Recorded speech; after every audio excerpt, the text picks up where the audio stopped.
nchi yetu ni nchi ya demokrasia. Hivyo kila Mtanzania mwenye sifa anayo haki ya kuchagua au kuchaguliwa. Miongoni mwa wenye sifa ni mimi niliyekuwepo hapa mbele yenu.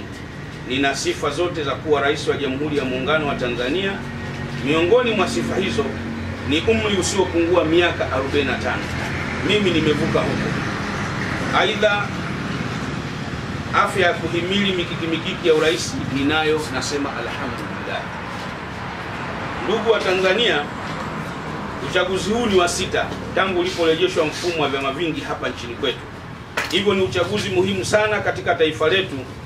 Ni muhimu kwa Watanzania wakaelewa hivyo, kwani ni zaidi ya miaka 30 nchi yetu imekuwa ya kidemokrasia. Pili, ni haki yangu ya msingi ya kikatiba kuomba nafasi kubwa katika nchi yetu, hasa pale nilipojitathmini kifikra, kiuwezo, kiuweledi kuwa naweza kumudu nafasi hiyo. Hivyo ndugu wa Tanzania, ndugu waandishi, kuja hapa sijakurupuka, bali nimesheheni busara za wazee ndani ya familia na ndani ya nchi. Baada ya kuomba busara zao na kujiridhisha na malengo yangu katika taifa letu, wamesema nenda, tuko na Sio busara hapa kuwataja, ila hapo walipo wanasikia kijana wao nikiwashukuru. Nasema wazee wangu nawashukuru sana, na wanafamilia nawashukuru sana. Lakini pia nimeshauriana na familia yangu yote kuhusu hilo. Nao baada ya kueleza malengo yangu kwa ajili ya nchi, nao waliniombea dua. Hivyo nipo hapa kupata baraka zote katika jambo hili. Mnaweza kujiuliza kulikoni kuomba nafasi nyeti katika nchi yetu. Jibu ni kwamba bado naona kuna masuala ambayo hayajafanyiwa kazi ipasavyo katika nchi yetu. Hili ndio lililonisukuma na mimi kuona kuna nafasi ya kutoa mchango katika taifa langu. Masuala ambayo nimeona hayajashughulikiwa ipasavyo na serikali zote za awamu ya kwanza mpaka awamu ya 6 ni masuala haya yafuatayo. La kwanza ni ajira, elimu, kilimo na ufugaji, rasilimali za maji, kuziba mianya ya ukwepaji wa kodi, kupambana na rushwa kwa kiwango kikubwa, kujenga taifa la walipa kodi kwa kiwango kinachostahili, kuweka nguvu katika sekta ya madini, kuongeza jitihada kwa watoto wa kike kupata elimu na teknolojia, kuhakikisha tunaimarisha muungano wetu, kuimarisha sekta binafsi ili kukuza na kuongeza tija na ufanisi wa utendaji wa shughuli za kijamii.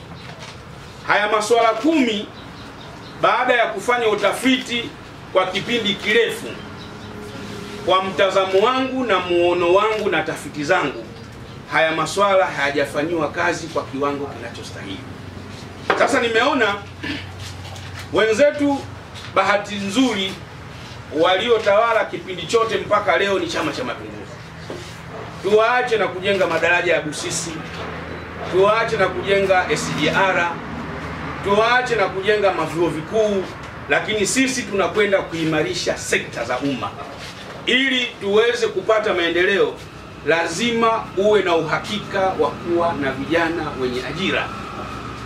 Mnaweza kuona kwa nini ajira nimeweka kipaumbele.